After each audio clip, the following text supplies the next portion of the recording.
All right. Sound check, sound check. Check, check, check.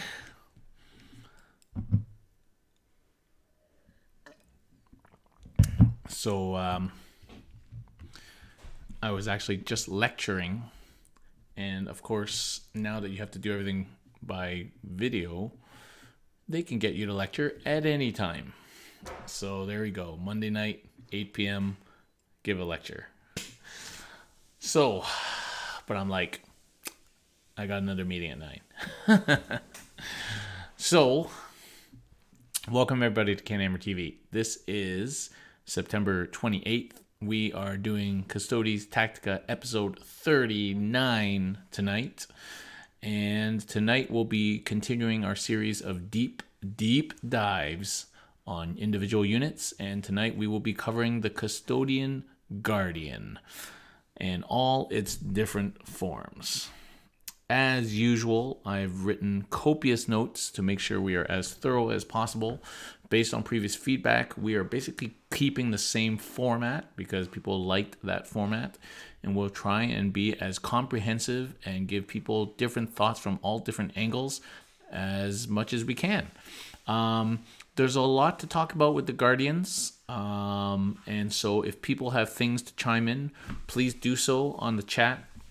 And we'll try and incorporate them into our episode here as we go. And of course, there will be time for questions at the end. If you still have to write some questions, either put them in the chat later, or you can still enter them on the Discord. And if you're wondering where this mystical Discord is, it's right here. It's our Canhammer Discord, and that's where our Custodes collective group lives. It's a thriving community of Custodes players. And I think it's really cool. So people should join. And of course, check out our other shows on the Canhammer YouTube channel, the whole other 38 episodes, and all our battle reports and things, which are very much Custodes focused. So before we do that, the reanimation protocols were leaked today. So this is for the Necron Codex, of course, which is coming up very soon. And people have to remember that this is one of their rules. They're getting a lot of other rules. Okay, so it's always hard to analyze something properly in the context of just itself.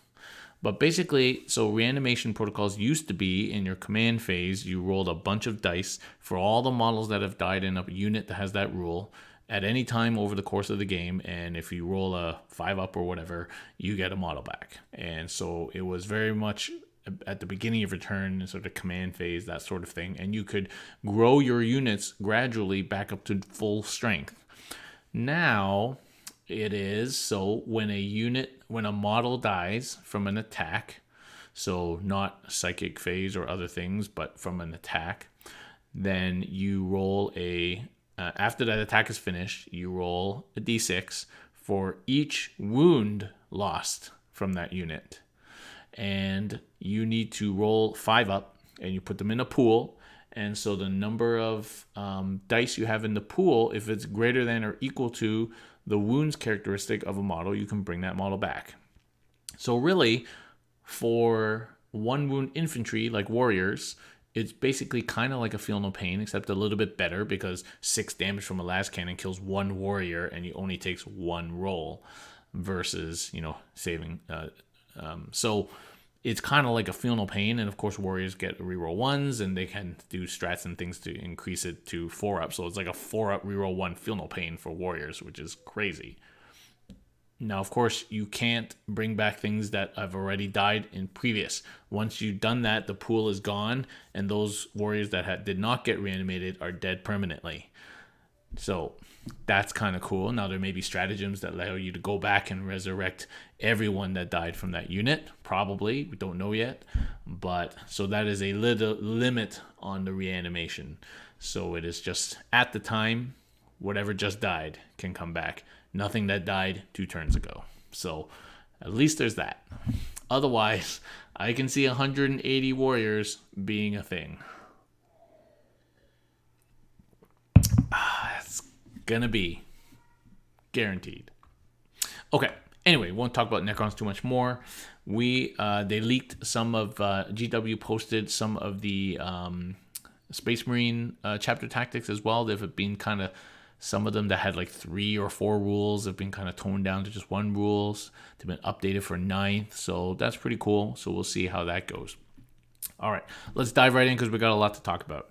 So we're going to talk about Guardians, both Spear Guardians and Sword and Board guys. And we're also going to talk about Pyrothite Spears and the Adrosite Spears, because those are basically Guardians with different spears. Now, I wanted to save all the Forge World stuff till after the book comes out, which might be in October, but it didn't make any sense to talk about those 2 spears separately, so I put them into this. And if they change, we can always loop back and talk about them again. It's literally just a week or 2 away, so we will talk about Guardians in the context of the new Storm Shield rules. So the new Storm Shield rules, which DW have confirmed that our Guardians are getting, because we have Storm Shields, they're not called like Custodes Shield or something, gives you, instead of a 3-up invuln, it will now give you a 4-up invuln and a +1 to your save. So because we still have a +1 to our invuln from our army rule, our Guardians with Storm Shields still have 3-up invuln, and now they have a 1-up armor save. Now, a 1 still fails, but it basically means that they ignore AP1. And now sitting in cover, they would ignore up to AP2. And then an AP3 would put you onto your invuln. So that's pretty good. That is a very good change. And depending on how much Storm Shields are going to cost us moving forward. And maybe that will not change at all until our book comes out. Who knows? Or until the next, Munitorum book. But we will try and talk tonight in the context of the new Storm Shield rules, since it is very imminent coming in. Okay, so let's get going. As always, we start with role and keywords. So these guys are infantry. Okay, so like with all infantry, and some of these things are repeated with every deep dive, but that's important for flexibility, moving through buildings, using strats that require infantry, actions, things like that. So banners, home and midfield scramblers, these kind of actions these guys can do. They are troops. They are one of only 2 troop slots that we have, them and the Sagittarium.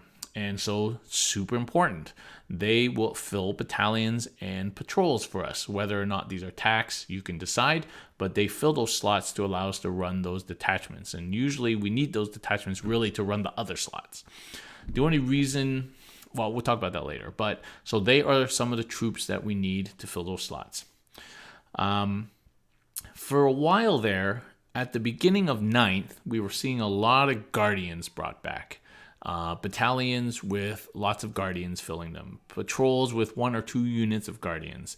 And because we thought that paying 3 CP for a Vanguard was just unimaginable.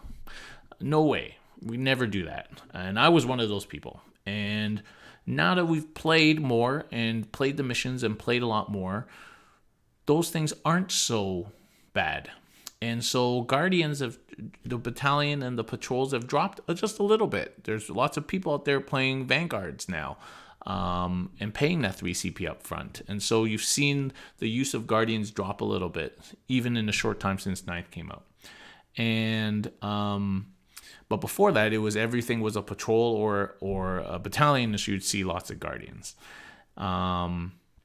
So other than saving UCP, though, the troop really has no other particular function over other infantry units in your army. They're not the only people with OBSEC. So when 9th was first being revealed, people were like, well, what do we need troops for anymore? And maybe you don't.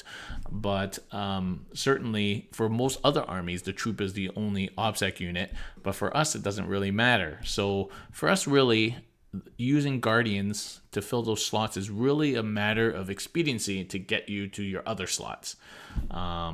So that's the interesting twist about Custodes, because we don't need the troops for OBSEC or things like that. So what is the best way to use Guardians? We have few units in our army as it is. Our average army doesn't have that many units.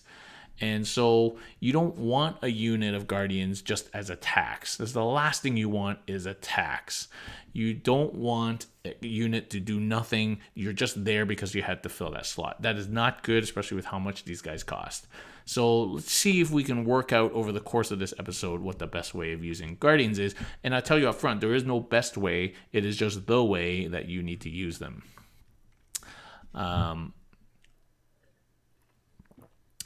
So we'll see. And maybe now, with the changes to Storm Shield, we're going to see a swing back towards battalions and patrols. Who knows? But we'll see. Okay, stats. So they have a typical Custodes stat line. Won't go over it too much. They are 3 wounds. And back in the old days, being T5 3 wounds used to mean something. Now every freaking guy is T5 3 wounds. And so it definitely doesn't mean as much now. Still, 3 wounds is 3 wounds. They'll eat a 3 damage weapon, but now 4 wounds is definitely seems like a much tougher threshold because you can eat 2 of those 3 damage shots, and the rest is kind of wasted. So 4 wounds will survive a D6 on better odds. So, 3 wounds is feeling soft these days. And certainly when I'm getting my Venatari shot at, 3 wounds feels softer. The new Melta rule makes Meltas auto do 3 wounds when Melta range. And so now you're just a Melta wound going through, you're just picking up 3 wound guys. And that's super scary. We're going to see a lot of Melta, I feel like, in a couple of weeks. So there's a lot of stuff out there that just picks up a guy every time. And so that's where the 4 wound is definitely better than the 3 wound. Now, lots of things are going up in wounds, so will the Guardians also go up to 4 wounds and the Terminators to 5 wounds? Who knows? I don't think anybody knows that right now, but that is a very interesting question. The other thing that's a little bit different about them is they are Leadership 8. So along with Venatari and Vehicles and Dreads, they are Leadership 8, whereas all the other units are Leadership 9. That may never come into play, but it is something you should keep in mind, that they have 1 less leadership. Okay, unit size. So the unit size of the Guardians goes anywhere from the minimum of 3 up to a max of 10 guys. And anywhere where you're talking kind of probably 6 or more guys, or maybe 7 or more guys, there's no real definition, but that was what people would call a bomb. But basically just a big Guardian unit. There are many, many ways that people have run Guardians over the last year or so, including just running 3 units of minimum 3x3 guys, running a big 9 or 10 man unit of spears or shields. The flexibility of running them anywhere from 3 to 10 is really good, but the bigger you make the unit, the more you're putting your unit towards a particular purpose, and the more points you're putting into it too. So you have to think about what you want your Guardians doing, and then decide what level of number of models you need to accomplish that purpose. The other thing to note is that, of course, the Pyrothite and the Adrosite guys are limited to 5 because they're like in the Forge World data sheets. They can only have 5, so you can't have 10 Melta Spears. So that plays a big factor into how good those guys are. So the unit size in the Guardians really allows you to be flexible in what you want them to do. Keep an open mind, decide what you want your Guardians to do, and pick the unit size you need for them to accomplish that. Okay, defensively, as I said, T5, 3 wounds, 2 up, 4 up. So as always, before our book came out, we weren't really getting the value of 2 up armor on these guys, and with only 3 wounds, they were, not the toughest thing in our book. So we would be slapping storm shields on these guys, and so with 3 up invuln, that makes them significantly tougher. Now, we have a native 4 up invuln, so the storm shield does make them that little bit much harder to kill, especially if you have multiple storm shields. But 2 up, 4 up invuln, not exactly what it used to be in terms of durability. It seems like many things have that. But now with the new Storm Shield rules, we still keep our 3 up invuln, whereas other armies have gone back to having only 4 up invuln with the Storm Shield. And we are now 1+ armor, 0+ armor in cover, which makes us basically ignore AP 1 and maybe 2 in cover, which increases our durability against small arms fire and some larger fire a lot. And now you can get cover in combat too, with dense cover or something like that. I can't remember now off the top of my head, but that's like super good. So these guys now making a strong case of coming back in terms of durable guys. And this is all without spending CP. This is just what they have. So you pay a little bit more for your Storm Sword and Board guys, but you gain a lot in durability, right, with this new rules. So we're gonna have to see. That is definitely boosted their defensive capabilities by a lot.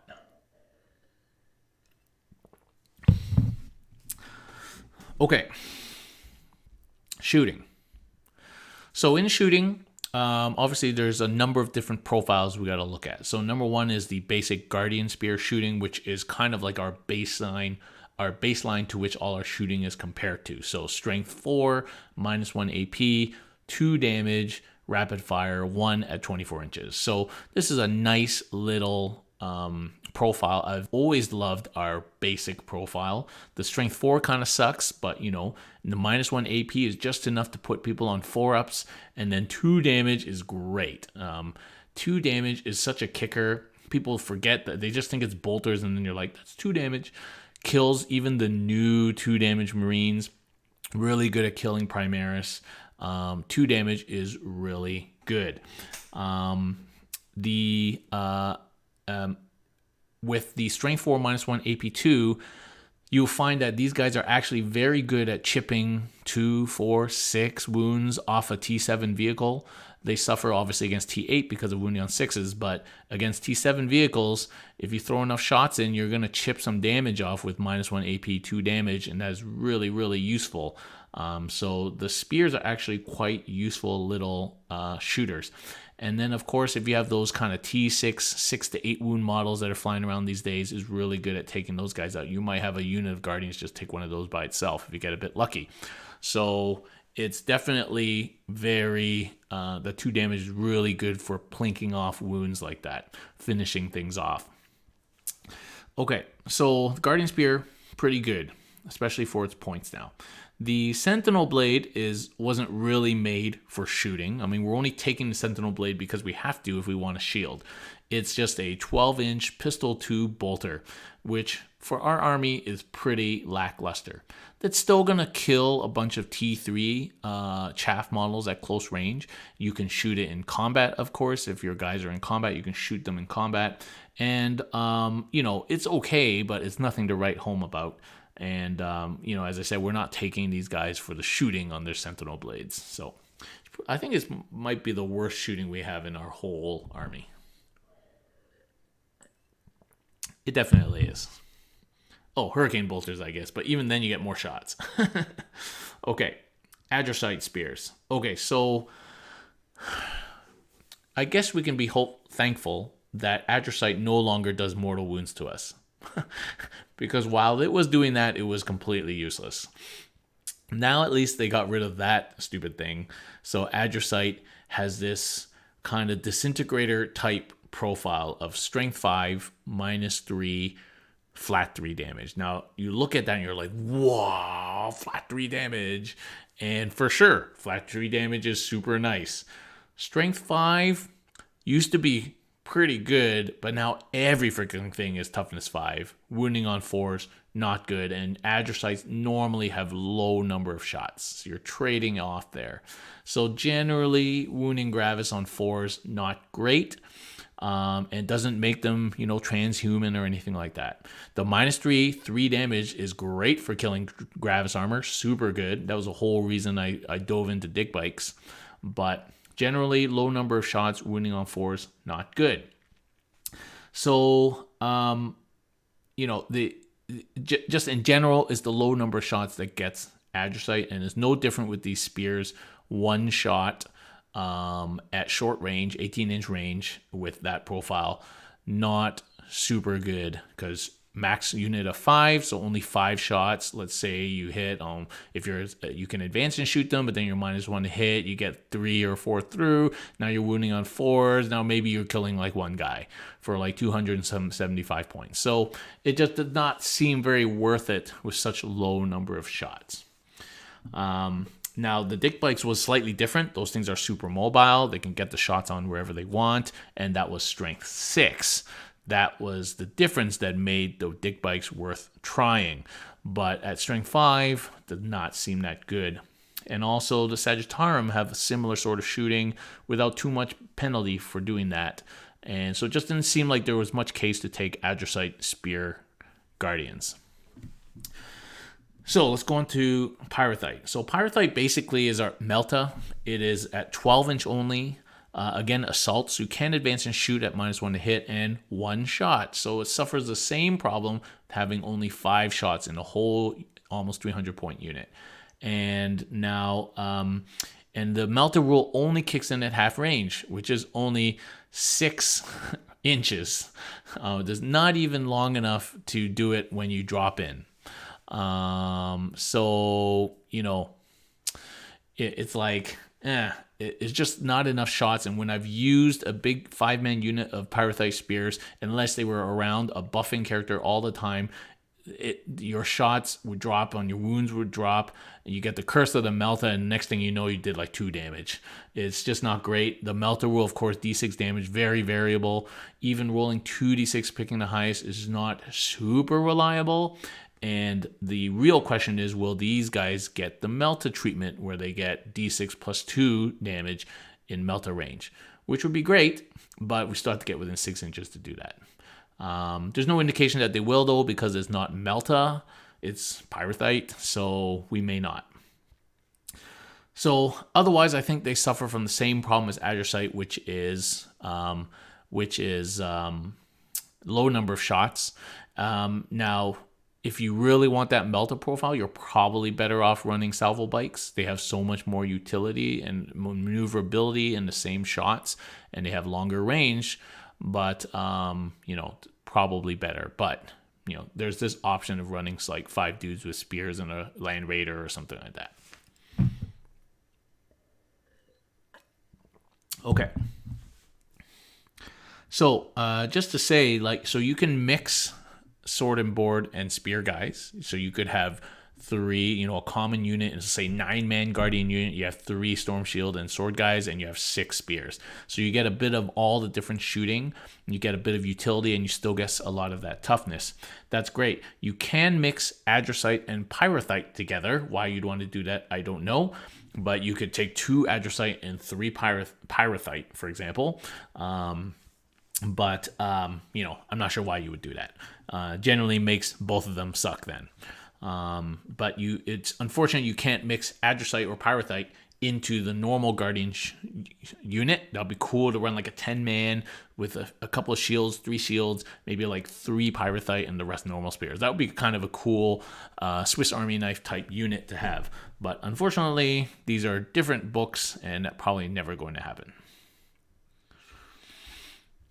Okay, now we're going to talk about melee. Okay, so Guardians in melee are generally pretty good. The Guardian Spears,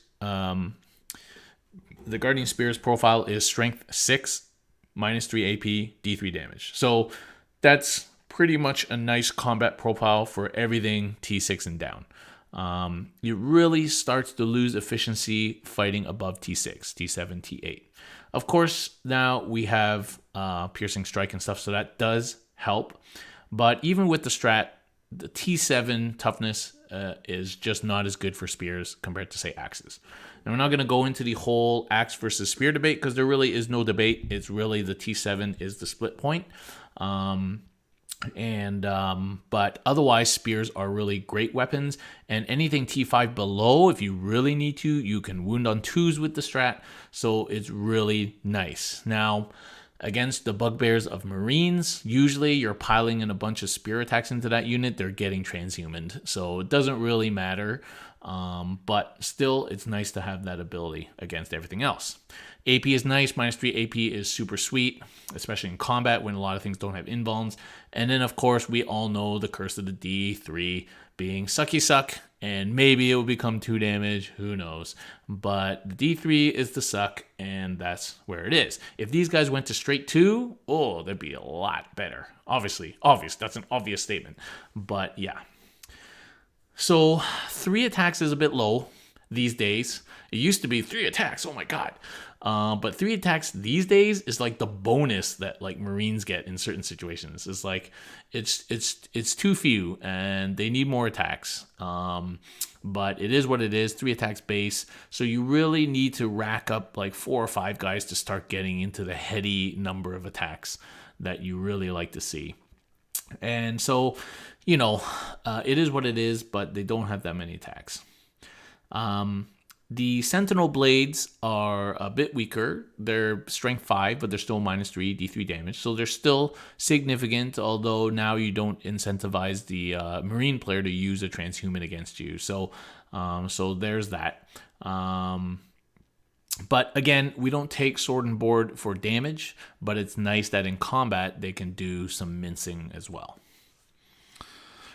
And that's basically it. The Pyrothite and Atrocite Spears have the same Guardian Spear combat profile, so it's the same. And of course, those units can be max of 5, so you're going to be throwing out 15 attacks. So as I say, once you start getting to 4 or 5-man units and then more, then you start to the attacks start to add up. But in the min unit of 3 guys, it can be a little bit underwhelming. Okay.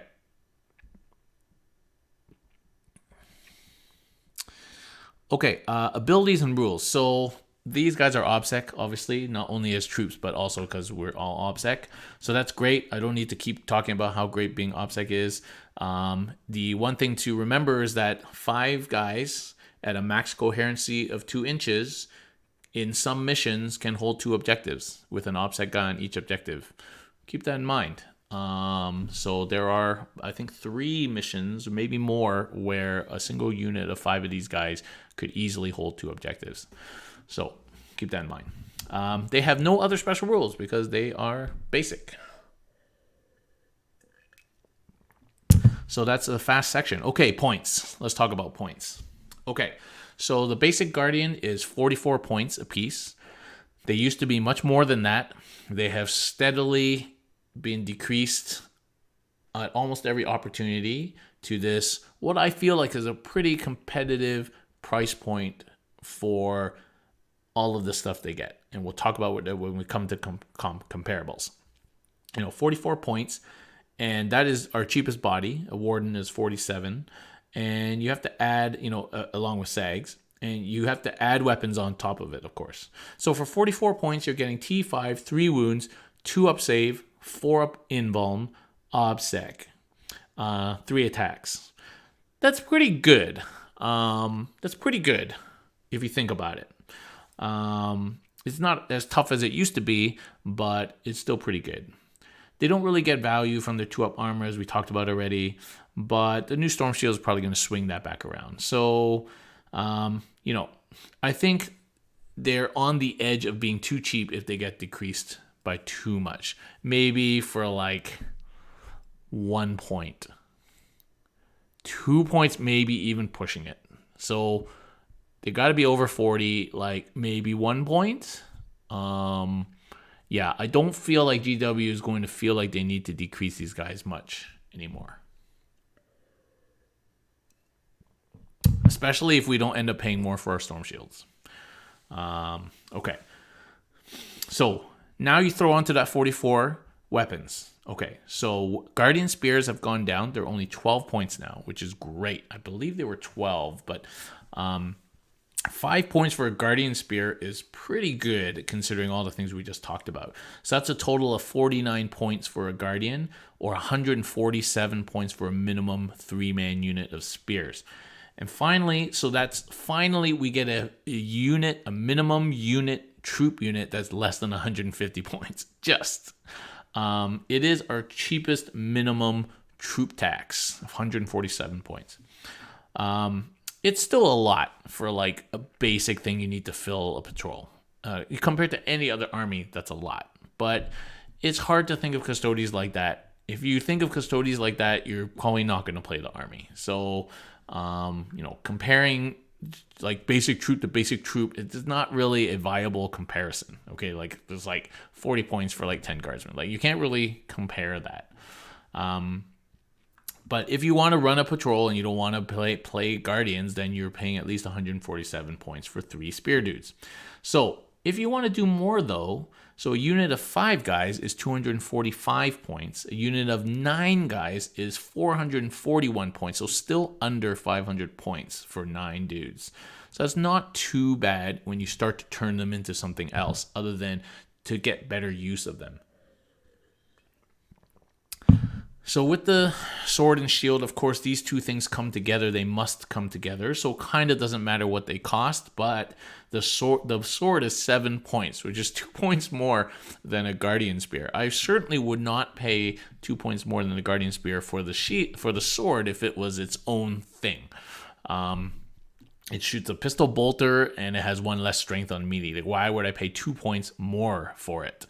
However, it lets us take the shield, and the shield is currently only 5 points. With the new rules, a 5-point storm shield is a little bit cheap, but it's good. We'll take it. So that gives you a total of 56 points for a normal sword and board guardian, which and 168 points for a unit of 3 sword and board guys, a min unit. That's even more, of course, than 147 points. It's 21 points more for your basic tax unit on a patrol. But, yeah. So, it's really like the shield is probably 7 or 8 points, and the Sentinel Blade is 4 points. If you really want to split that 12 points up a little bit more appropriately, that's probably what it's split up into. The shield on a character is 10 points. So, it could be 10 and 2 even, right? Like, so it doesn't matter though. You have to take them together. So it's 12 points more for the sword and board. Now, I hope they don't go up in cost, but making us immune to AP1 might come with a cost. We'll see. But that cost, in the grand scheme of a Custodes army building process, where we're often left with 30, 40 points left over and nothing really to spend it on, that extra points on sword and board is probably not that huge. It depends on how much you're min-maxing. And so, but it definitely will make these guys way harder to kill. So I think we have a little bit of space there. We could absorb a small points hike. Now, a unit of 5 sword and board guys is running 280 points. That's 245 for all spears, 280 for all sword and board. But a unit of 5 sword and board guys very soon is not going to die. They're not dying unless you put a significant amount of firepower into them, which may not be wise. But a big unit of 9 guys with only 3 shields is 462. Now it's 441 for 9 spears. So by subbing out only 3 spears, you lose a little bit of offense, but you gain a huge amount of defense by having a big 9-man unit with 3 shields and the rest spears. And you're still getting quite a lot of offense there. So that's an interesting way of running a large bomb unit. A unit of 8 shields, let's take this to the extreme. A unit of 8 sword and board guys that will literally never die, 448 points, which is just a little bit, 7 points more than 9 spears. And those guys are never going to die. And probably not need you to spend any CP to make them never die. So, yeah, there we go. That's an interesting thing. And we're going to talk about it soon, about the downsides of running these big bombs now. But that's an interesting statistic there.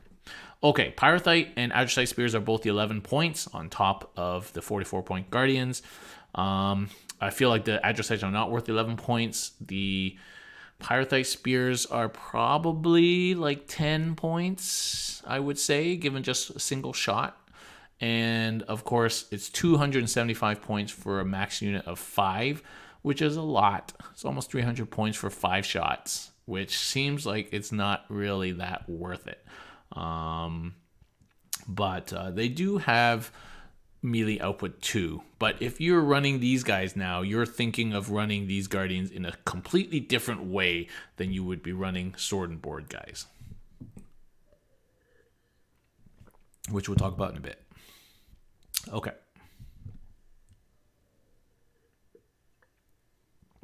Okay. I'm looking at comparables. So this is an interesting section. I always find it difficult to write the comparables because I'm not super familiar with every single unit in the whole game. But one comparable that came to mind is other things that are T5 3 wounds. So Gravis models, aggressors, for example. So aggressors, T5 3 wounds, they're 40 points base. And I don't know how many points a heavy intercessor is going to be, but they're going to be T5 3 wounds. Eradicators are T5 3 wounds. And of course, these guys all only hit on 3s. They have 3-up armor and no native invuln. So, it's a decent comparator at this price point. Aggressors are 40 points, 15 points for their guns, but they're base 40 points, and Guardians are 44 points. So for the extra 4 points, you're getting hit on 2s, combat, and shooting. You're getting 2-up save, 4-up invuln native. So if you put it that way, and 3 attacks, so we don't get all the bonuses though. If you put it that way, pretty competitively priced. I mean, just in a bubble, would you pay 4 points for all those extra buffs? You probably would. So they're pretty competitively priced if you compare it to those Gravis models. Now, it just so happens that Marines have books upon books of extra stuff that make them extra better. But if you're just comparing points and data sheets, it's not too bad. Unfortunately, the game doesn't work like that, but it's an interesting comparison nonetheless. Now I'm looking at like Blade Guard vets. Blade Guard vets are 35 points apiece, but again, hitting on 3s and stuff, they're T4, not T5, and 3-up save, but they have a native Storm Shield for that cost, which puts them down to 2-up save, 4-up invuln, so similar save. So now they're cheaper by 9 points. They lose a stat of toughness, and of course don't hits on 2s. So, it's always hard to compare these stats across armies, and I hate doing that, and I don't think that that's a hugely valid way of comparing how good units are. But it's interesting to draw those comparisons to models that we'll be looking to kill and what the points values are. Okay. So, SAGs is the obvious comparable within our own book. I'm not going to dive too much into Sagittarium right now because we will be doing our own deep dive into Sagittarium, but we kind of have to talk about it a little bit. SAGs are basically about the same cost, depending on how much your Guardian weapons, but you're talking like 150 points for 3 SAGs, and they have I wouldn't even call their shooting necessarily better. It's just different. It's different. They have that 3-shot, 36 range, 30-inch range, heavy bolter basically. That's assault. And then if they take a -1 to hit or they just want to shoot their disintegrator, which again is the Adrocite profile 1-shot. So, and they could do both for -1 to hit. So they have flexibility in what they shoot. They do have more range, a few inches more range. I have always found their shooting to be lackluster, even when stacked up in 5 guys. Very lackluster. And then they have no combat unless you spend 3 more points on daggers for them. So there is that as well. And then even then, their combat is not great, although it's enough usually for units that want to tangle with them, but not great. So it's kind of like the comparison of SAGs and Guardians kind of ends at that point, It just really depends on what you want that unit to do. If it's just a unit to sit at the back and do nothing, you could go worse than getting 3 or 4 Sagittarium and who just sit there and they will be able to interact a little bit better downfield with their shooting. But if you want them to do something more active, then maybe Guardians are better. It's really hard to say one is better than the other. Just really what do you want them to do? I think if you're comparing SAGs to Shield Guardians, then you're really talking about different roles. You cannot compare the durability of Shield Guardians to Sagittarium. You're talking about different roles now. And of course, you can only take SAGs in max units of 5, so you can't even run like a bomb of them. So, yeah.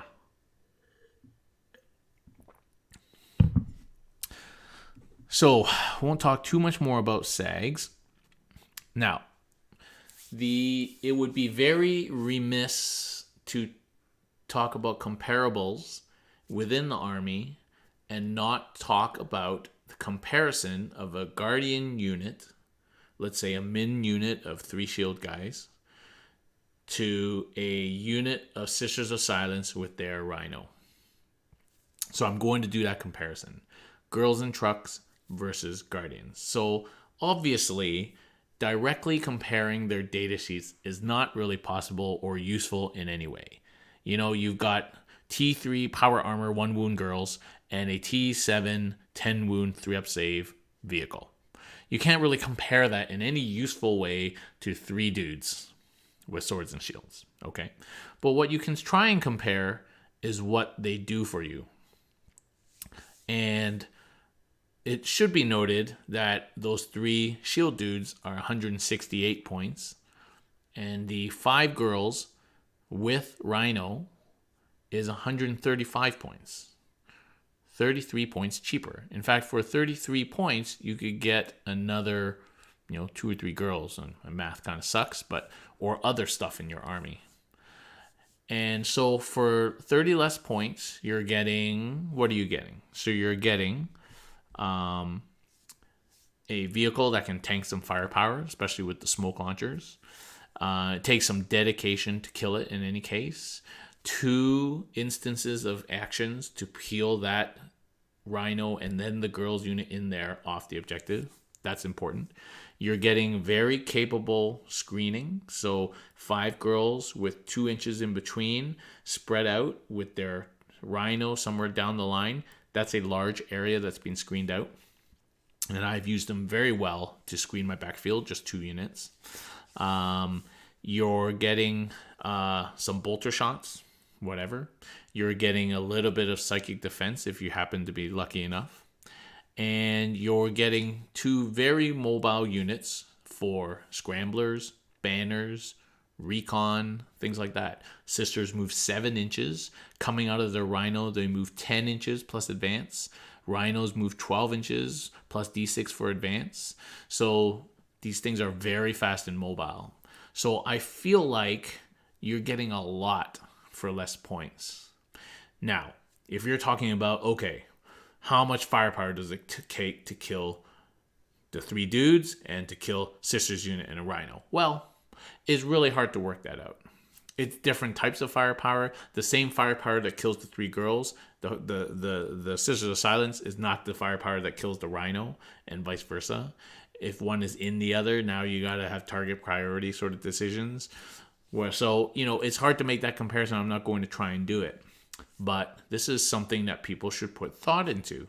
Now, the biggest downside of Sisters, of course, is they are not troops.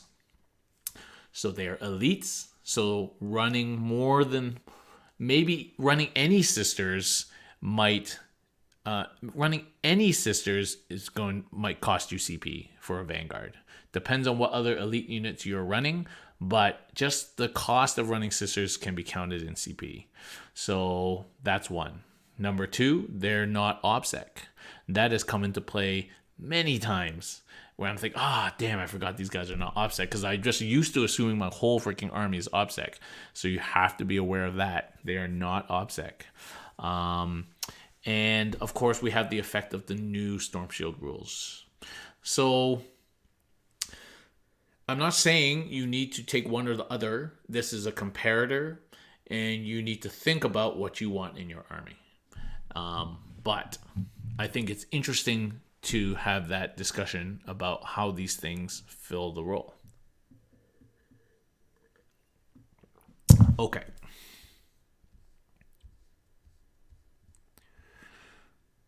Stratagems. So, again, we're not going to go through every single stratagem you could play on these guys. Many of the stratagems in our books you could be played on Guardians. We'll talk about some of the highlights. So, from Golden Light. So, deep striking them definitely could have some merits. You spend a CP to deep strike a unit of Guardians. If you're running a big bomb of sword and spear guys, you're probably going to end up deep striking and you don't want them on the table. Well, you're going to deep strike them for a CP, and then you might homer them in.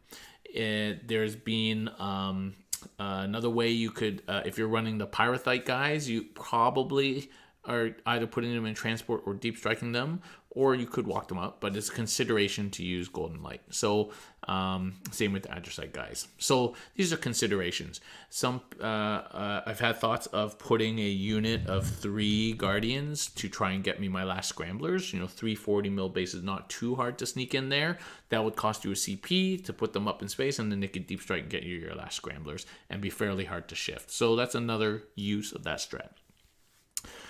I'm going to say it every time we talk about infantry, Tanglefoot. Don't forget, Tanglefoot, Tanglefoot, Tanglefoot, Tanglefoot, Tanglefoot, Tanglefoot. Okay.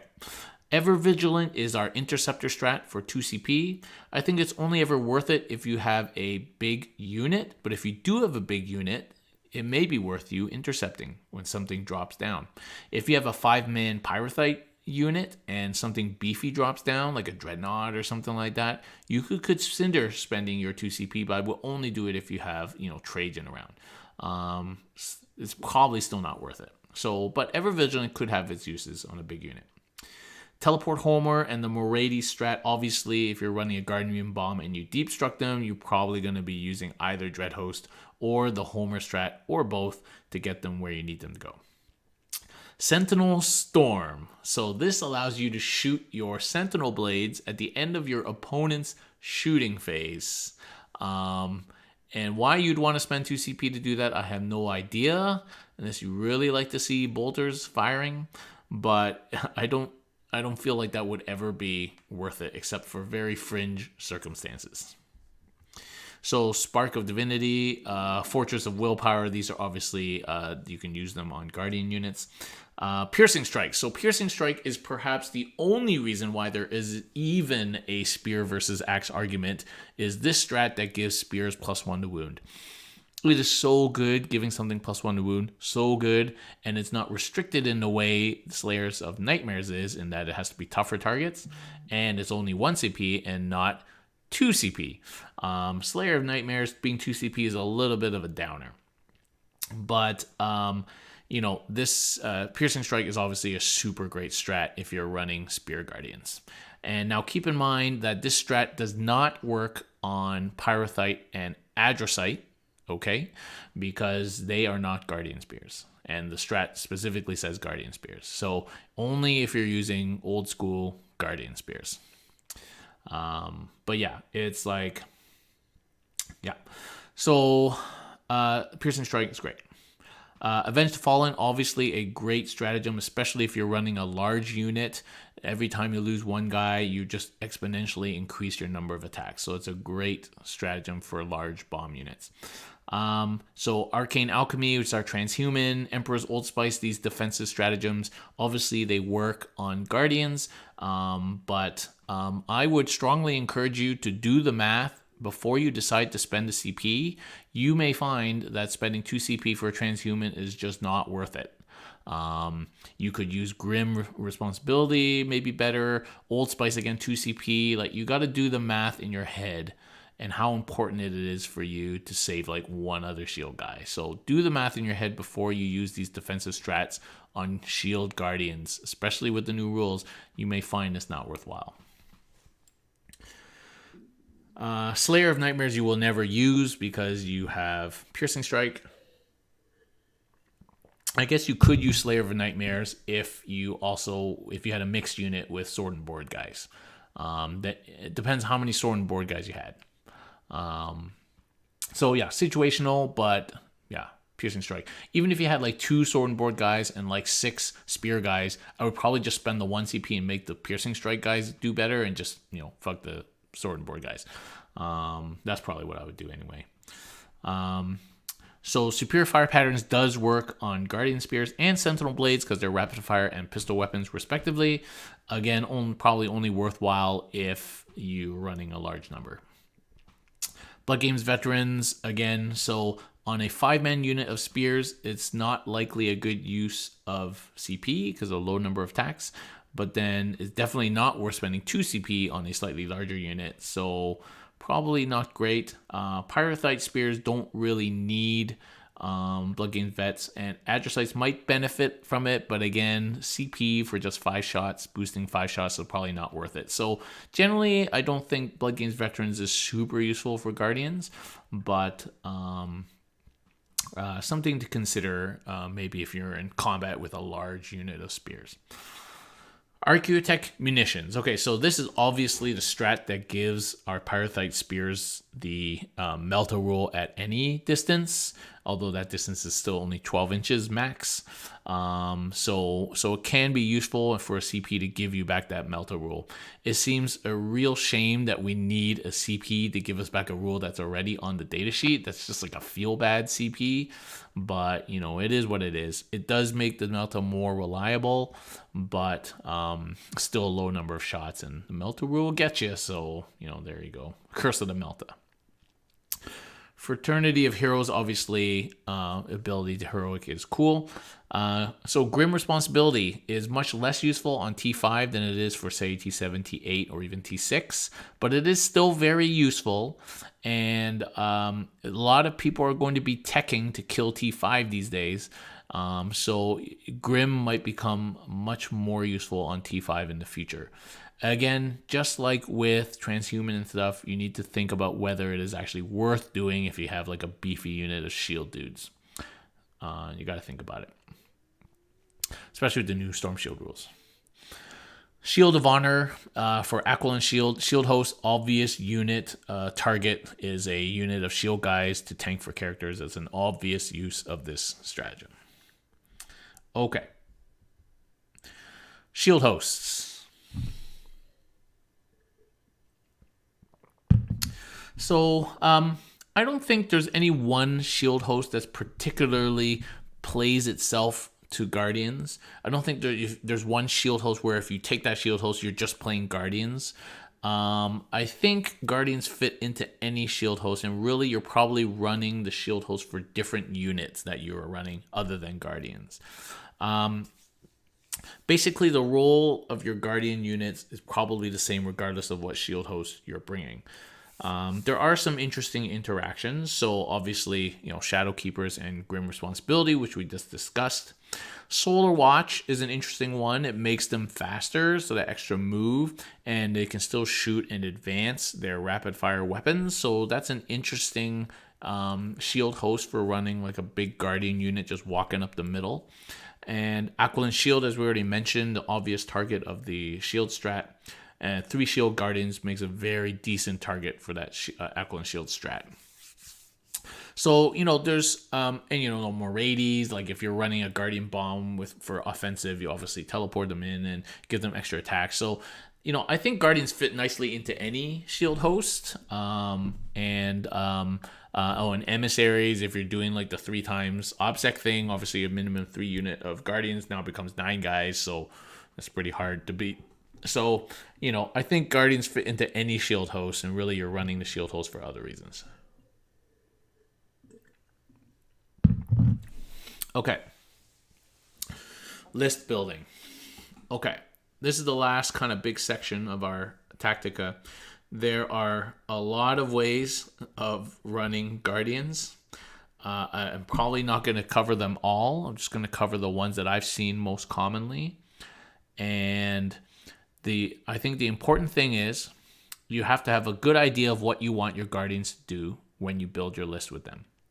Don't just treat them like attacks. They're too many points to be just attacks. They can do more than that. So build around it a little bit. So ways I've seen people run Guardians, including myself. So a single unit just to fill the patrol tags. And so these guys is usually 3 Guardians, anywhere from 1 to 3 shields for holding your own backfield objective. Getting your scramblers in the back, maybe putting a homer down, maybe getting to the middle at some point, another banner. And some deep strike screening, not really, it's only 3 guys, and they will often never get attacked for the whole game, and they just sit there the whole game. Now, some spear guys is probably fine, especially if nobody's shooting at your Guardians. Why spend the points on Storm Shields? And And so, you could save some points there. They could still do stuff, 24-inch shooting, like they can still be useful. So you should consider that. It's usually just a minimum 3-man unit, but you could consider beefing that unit up to 4 or 5-man. It covers more space, much harder to kill, maybe even hold 2 objectives on certain missions. So, I think when you're running Guardians like this, nobody should be shooting at them, and it's up to the rest of your army to make sure your opponent never thinks about shooting them. So it's kind of a 2-pronged thing there. Okay, another common way, especially that people run their Guardians, is as a battalion. So 3x3 Guardians with 1 to 3 shields in each unit. Either you max the shields or you just put in 1 or 2. And still, it's a very common way of running Guardians right now. And so these guys are holding your objectives, your scramblers, your banners, and moving up the field slowly. That's a pretty hefty tax, at least 450 points. And then you get the privilege of extra elite slots and things like that. So, whether battalion or patrol is better, who knows? And there's probably not one that's better. It's just what you want and what you need. But it's really for slots. That's the reason you're doing that, is for slots, I would say. Now, some people run a variation. They'll run 2 minimum units and then run one larger unit, maybe even a bomb-sized unit, which is cool because then you're really running like 2 backfield units, and then one is one of your hammers. That's an interesting way of running the 3 Guardian units. I do like that. But then you end up taking up a lot of points with that. You're taking up like 3 something with the 2 min units, and then you're adding another bomb of like 400 or 500 points on top of that. So that takes up half your army right there. So you gotta have a good idea of what you're aiming to achieve. Okay, so another way I've seen them run, and I've done this myself, is a single bomb unit. So 7 to 10 guys, at least 6, I'd say, at least 6 to 9 guys with 1 to 3 shields. For durability, I've run them with 2 shields. I found that 3 shields was a little bit better, and then the rest spears. And these guys, you gain a lot of durability by adding 1 or 2 shields in. Without too much loss of offensive output. They can walk up the board, they can deep strike in and homer, they shoot very well, they obviously do well in combat. I think the coherency rules make this kind of thing slightly less useful. Before, you could just tangle them out, spread between 2 objectives, go for wraps. You could do all sorts of shenanigans with the big long unit of Guardians. Now you got to keep them a little bit closer, so the coherency limits that kind of play a little bit. And you definitely want to be careful of your coherency. You don't want to be losing models for coherency. So now if you're talking about running smaller bomb units, like 6 guys, for the points of a 6-man unit, you're probably just better off running a Terminator unit, to be perfectly honest. And even you're getting into 9-man units, there's like 440 points, something like that. A unit of 5 Alaris or Aklon around the same points. So, they got it's just like it's a comparator. You should do the comparison of what you really need. Because now with the coherency, the extra number of models is not as big a deal. And so just once you get into that 7 to 9 Guardian range, you're getting into points cost for a decent unit of Terminators. And so now you got to, in your mind, make that comparison when you're choosing what to take. Now, obviously, troops versus elites, and so that sort of decision comes into it as well. But just in terms of utility, you got to decide what you want. So that's the only thing I see about running giant bomb units of Guardians right now, is you're starting to get into points of Terminator units. And definitely Terminator units are probably better in 4s and 5s or 6-man units. And so now once you start entering that points territory, you've got to make those comparisons. All right. So running the single unit to drop into the backfield, get your scramblers, maybe harass your opponent's backfield objective with some 3 pretty kind of sturdy guys is an interesting idea. I think it could work, obviously, yes. I just hate strategies that rely on your opponent making a mistake, and letting you drop in his backfield would be a mistake. So that's the only problem with that strategy. I really like it, and that's the only reason I haven't committed girls to infiltrate or deep strike in my games, because I don't want to rely on that mistake. But it's an interesting threat to have on the table. I feel like if you're going to run 3 Guardians just to do that, it may slightly more points and more effective unit would be to run 3 Venatari. Then they come down and they shoot pretty good still, just 3 guys, and they move faster. So I feel like that would be a better unit to use in that harassment role. But again, if you need troops, you're running a battalion, then that's a consideration. Okay. Pyrothite Spear unit. So if you're going to run these guys, I feel like the only decent way to run these guys is a unit of 5, like 4 or 5 minimum. Running a 3-man unit is just not enough shots. They're not going to do anything. You might as well just run 3 normal spear guys or 3 shield guys. If you're running Pyrothite Spears, it's because you want them to kill vehicles. And so you need a critical mass of melta shots to reliably kill vehicles these days. And so you need to run at least 4 or 5 of these guys. You're going to have to commit CP to Archaeotech munitions. And you would ideally like not to walk these guys up the pitch. Put them in a Land Raider, a Coronis, an Orion, deep strike them. Like, you need to do some way of getting these people into the position that you need them to do something, because they lose. The other thing you should consider is you ideally have them in some kind of reroll bubble, because they lose a lot of efficiency if they can't reroll hits and wounds. Like a unit of Eradicators is 120 points. It puts these guys to shame. It's like 3 Eradicators puts this unit to shame. It really does. And so with the Eradicators coming out, I feel like the Pyrothite guys really lost any luster that they might have had. And so we'll see if they get the Melta rule. But I've tried them just holding the backfield, and then their guns don't do anything. I've tried them in a Land Raider, and it's better, but not ideal. And if you really want to deliver Melta around the field, then probably Salvo Bikes is better. So I think, it's difficult. The 4 last cannon shots on a Land Raider with Archaeotech's probably better than the Spear guys. So, I think they just lost a lot of luster. Eradicators really make them feel sad, and yeah.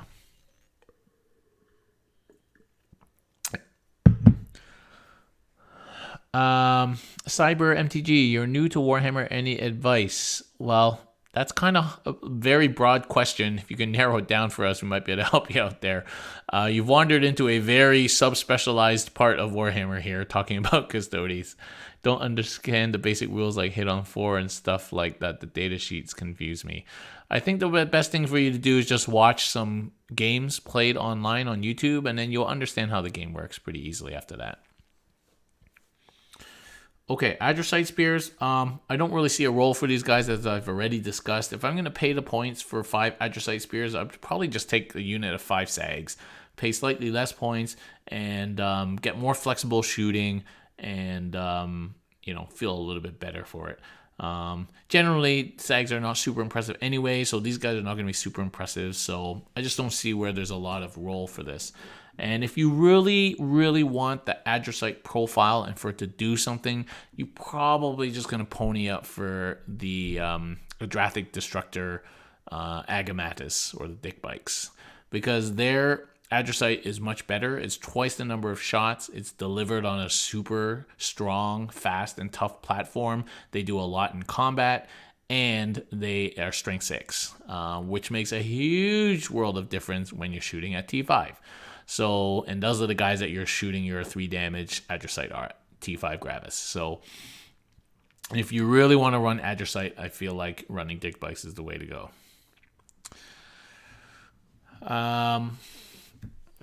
Cyber MTG, yeah. So if you want to get into Custodes, you've come to the right place. This is not the beginner episode, but for sure I would join our Discord, first of all. Talk to people on the Discord, get an idea, watch the other shows that I have on our YouTube channel, watch our games, watch the discussions, watch all the Tactica episodes. You'll get a pretty good idea of what you want to do after that. Okay, the final section is on play strategies for Guardians. Okay, so these are just general strategies when you're playing Guardians. I've already talked a lot of the details about how you play the Guardians and building your list and stuff. Just general tips from playing Guardians. Number one, with the new Storm Shield rules, you will almost always want to go into ruins as opposed to staying behind the ruins. You almost want to go in the ruins so your opponent wastes shots on you rather than staying hidden. Architect munitions is for the unit. So I would say, and in the ruin, you're going to shrug off AP2. So I would say you almost always want to put the new Storm Shield guys in ruins and bait shooting on them than behind ruins.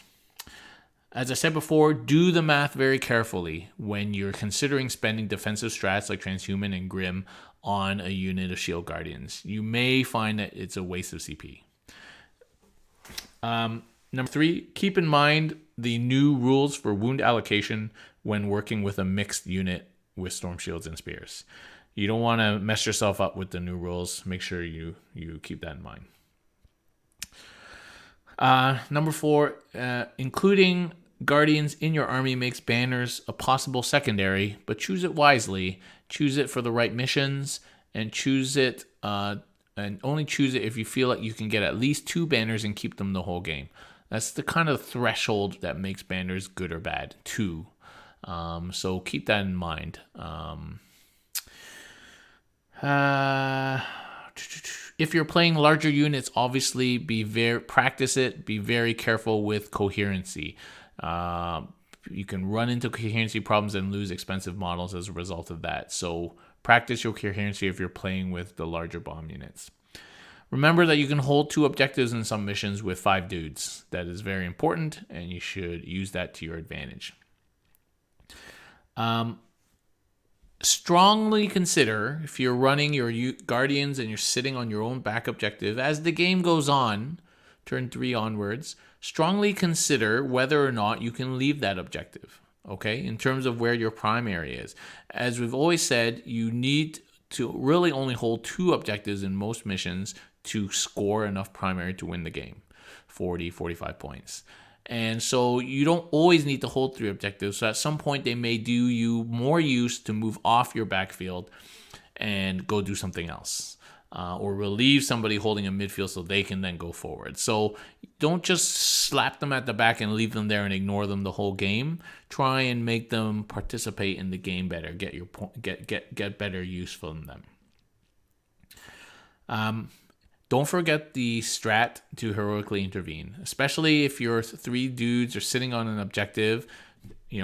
Position them on the objective so you can always intervene anything that steps onto the objective. All right. Unless it's very important to sit on one edge of the objective, you always want to threaten the heroic intervention when you have 3 dudes sitting on an objective, so that your guardsman unit, your scion unit that comes in, that they don't just sneak onto your objective with no retribution. Always make sure you have that. Position your guys on the objective properly to allow the heroic intervention. Transports. In general, I think you don't need to put Guardians in transports. I think putting Pyrothite guys in transports is important, as we already said. But I think Guardians, it really depends on what you want to do with them. You can always put them in a Land Raider or, Coronis or whatever. But other than the Orion, which you're then paying 500 points for just for transport capacity, you're only fitting 5 guys in the transport, maybe 6. And so that's kind of at odds of playing them aggressively in a bomb unit. You can't put a bomb unit in a transport. So you're probably going to end up deep striking your bomb units anyway. So I don't see a lot of different reasons to use transports with basic Guardians. other than maybe protection first turn. So if you have the transports, you're probably transporting other things, and you have other reasons to have transports than because you have guardians. Okay.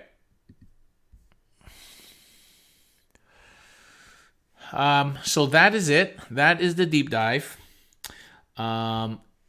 Questions in the chat, please put them now. I'm going to answer the Discord questions if I haven't answered them already, and then we'll be done. All right.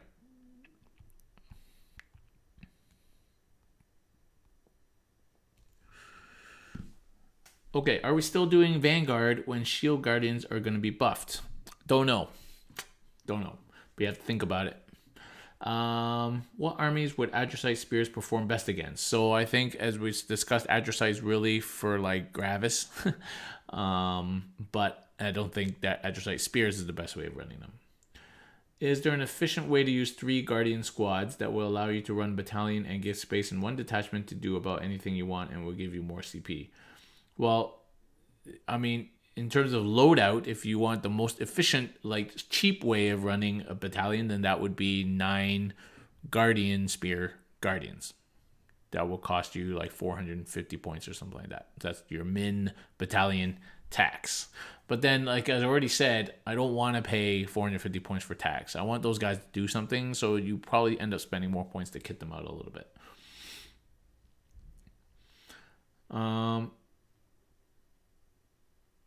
Should we okay, is it worth putting them in a transport? Talked about it. From Golden Light they come, worth it. Discussed it already. Do you think big Guardian squads 6 to 10 are worth it over second Terminator unit? Talked about it. What are the factors that make you choose Guardians over Sisters? Talked about it. Do you believe mixing Spears and Shields is a good idea, or is it better to go all in? We talked about it. Do you think Guardians are best moving up to contest midfield while other units holding the back? I think it depends if you have other units, really. So I've been thinking about a list archetype where I have a Guardian unit, like a big Guardian unit, like 6, 7, 8 guys, and I still have Sisters and Rhinos too at the back. And so then your Guardian unit becomes one of your hammers, really. So you should kind of make it hammery. Or you make it super tough so it just holds the middle of the board. That's another way you could do it. So I think those are worth trying for sure.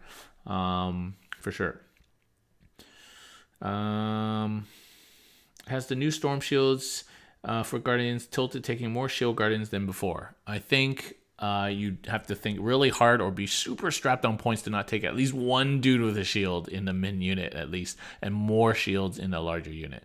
It's going to be so good. Okay. So that is it. My voice is going, so I'm going to cut it here. Thank you very much for watching, guys. Thanks for supporting the channel. Thank you for subscribing and following here on Twitch and on YouTube. Thank you to our patrons, our Shield Captains, for supporting the channel. We will be having a podcast on Wednesday night. We will be talking about soup, what factions work really well as soup, just in general, not just for Custodes. And so that should be an interesting discussion. And so thanks for watching, everybody, and we'll see you